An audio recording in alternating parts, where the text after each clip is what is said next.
Our last story of the evening is Irrational Fears of the Possibly Supernatural by Kyle Massa.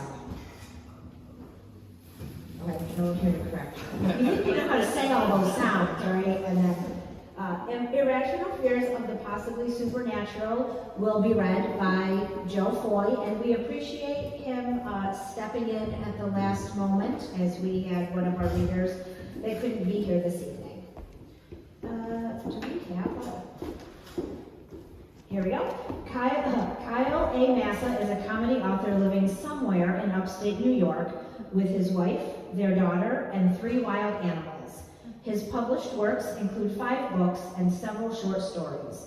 When he's not writing, he enjoys reading, running, and drinking coffee.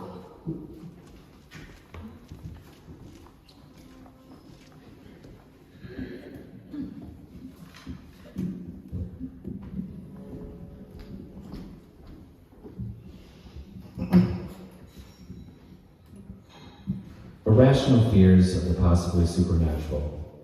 Did you know that if you see a monkey while you're pregnant, you'll give birth not to a human, but to a monkey of your own? Neither did I. But I learned this fun fact from my grandmother. Decades ago, she attended a family outing at the Syracuse Zoo. My cousin was pregnant, and when she ventured into the primate section, she was accosted by Grandma. "You get to look at the monkey," Grandma shrieked, jabbing a crooked arthritic finger at my cousin's swelling belly. "You look at the monkey come out of the monkey." When everyone laughed, she added, "It's no funny." That was Antoinette Massa for you. As I'm sure you've gathered, she was a little kooky. This is what happens when you're born in rural Italy during the Great Depression with minimal access to formal education. Hers was a life of superstition. Now, if you think Antoinette was odd, you should have met her husband, Angelo. For the short time I knew him, my grandfather resembled nothing more than a goblin. What with his craggy skin, liver-spotted ears, tufts of white hair, and sharp hooked nose. Everyone called him Nano, N-O-N-N-O, and until recently I thought it was spelled N-A-N-O. When I googled the latter, I discovered it's Italian for dwarf.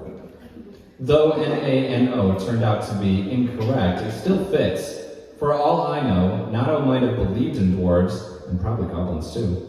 He certainly believed in other weird stuff, as evidenced by this classic story my dad always tells.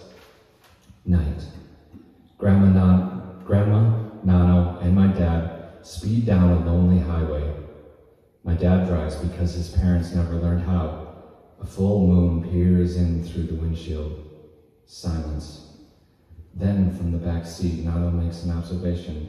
"You know," he says, "the werewolves are no so scary when you drive it this fast."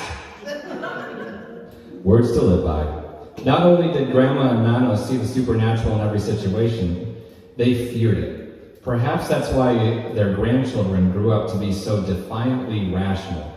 My Uncle Lou, for example, is a professor of quantum mechanics. My Uncle Frank was an electronic technician. My dad, now retired, made his living managing computer databases. They all led rational lives based on science and technology. So far as I know, none of them believe in werewolves. My dad doesn't believe in God either. One night, while we were chilling in his beloved backyard hot tub, he gazed up at the stars and mused, "You know, if I ever wrote a book, I think I'd write about why God doesn't exist." Of all the supernatural beliefs people carry, God is the most acceptable. Yet even there, my dad's out. So where does that leave me? Unlike my dad, I do believe in God, though not a God corresponding to any specific religion. My conception of God is more of a benevolent force of goodness that exists somewhere, somehow, and makes sure everyone gets an afterlife full of peace, justice, and unlimited access to the eternal buffet. In terms of writing, I often rely on the supernatural as a storytelling device. All my work involves speculative elements, including, but not limited to, gods of waste management, demonic cats, and bloody incarnations of death. Yes, my preferred subject matter is often found outside the realms of plausibility. Even pseudoscience intrigues me. For example, Monster Quest was a favorite show of mine growing up. Despite its far-fetchedness, spell check assures me far-fetchedness is an actual word. As the name implies, Monster Quest was a documentary-style show about hunting monsters, or cryptids, as the monster hunters call them when they're hoping to sound more scientific. Here's the structure of each episode. Part 1, intro. Say hello to today's monster, usually a Sasquatch, a lake beast, or on one memorable occasion, Hogzilla. Part 2, testimony, often in the form of shaky camera footage, usually footprints or eyewitness accounts, e.g., when Hogzilla charged at me, I knew I was in trouble.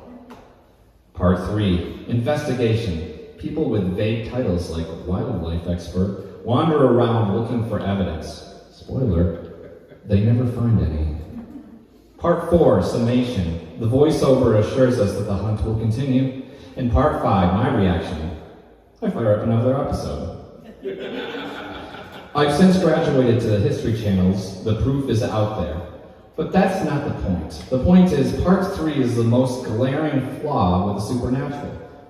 There's never any evidence. I mean, I'm pretty sure my wife Sarah saw at least one monkey while she was pregnant with my daughter Sasha, and though Sasha really likes bananas, she is not, in fact, a monkey. And yes, I'm still drawn to the supernatural. Perhaps I developed the interest by chance, or perhaps it stems from a certain experience from my childhood. One my grandparents might have identified with. It went like this. Picture me, pudgy Kyle, an awkward little fellow with sideways, egg-shaped glasses and a retainer, which I constantly accidentally thrown out after meals. Picture me, lying in bed, unable to sleep. This was prior to my parents' divorce, so I must have been young, perhaps 6 or 7. Still, despite the distance of years and my oftentimes porous memory, I recall this night vividly. I was trying to sleep, yet each time I shut my eyes, I dreamt of multicolored, disembodied heads floating around like balloons. And by multicolored, I don't mean an array of varying natural skin tones. I mean heads that were blue, green, purple, and red.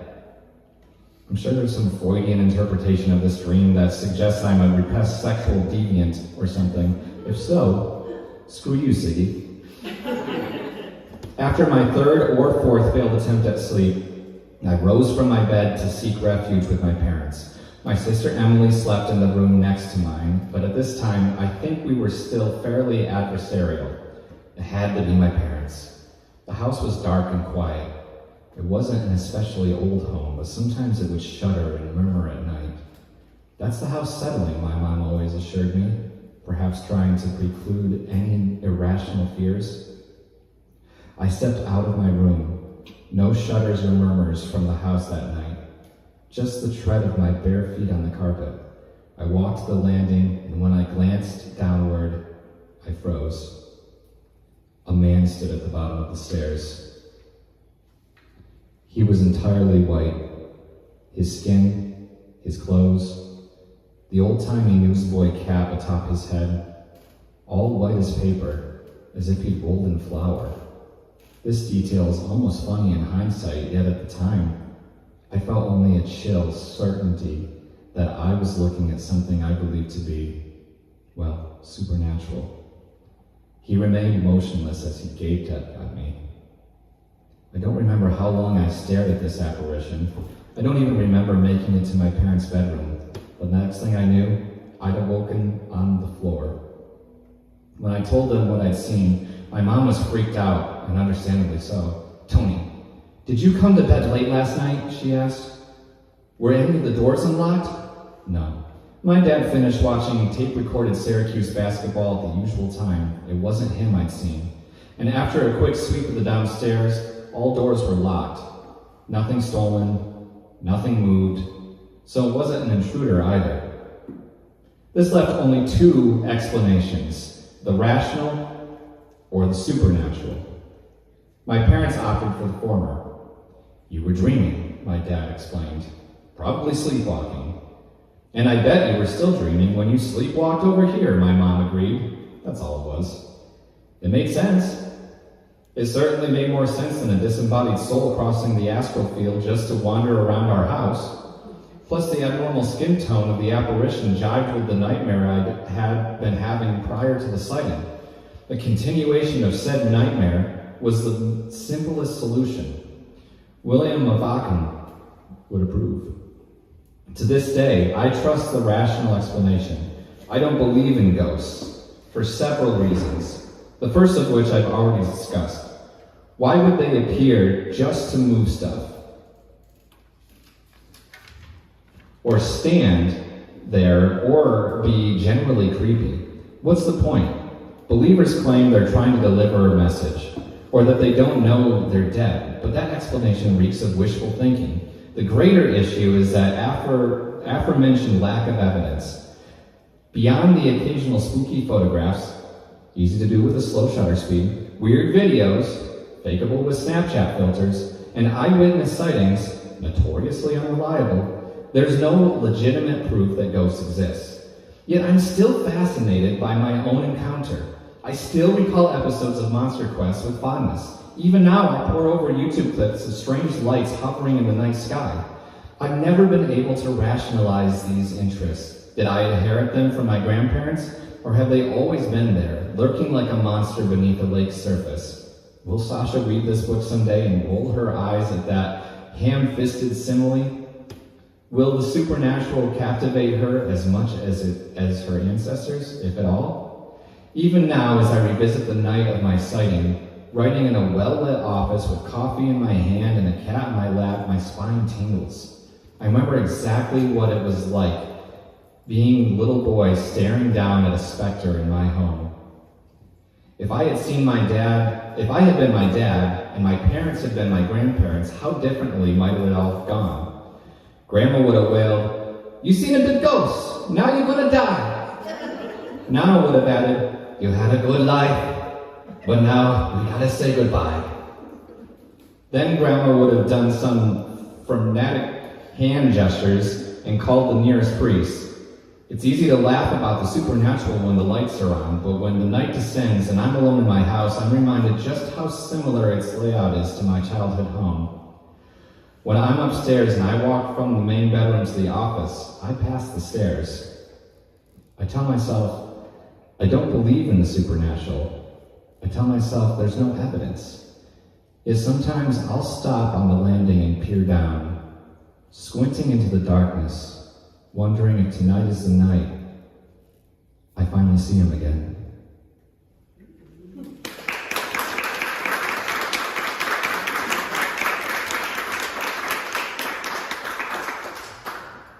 Thank you.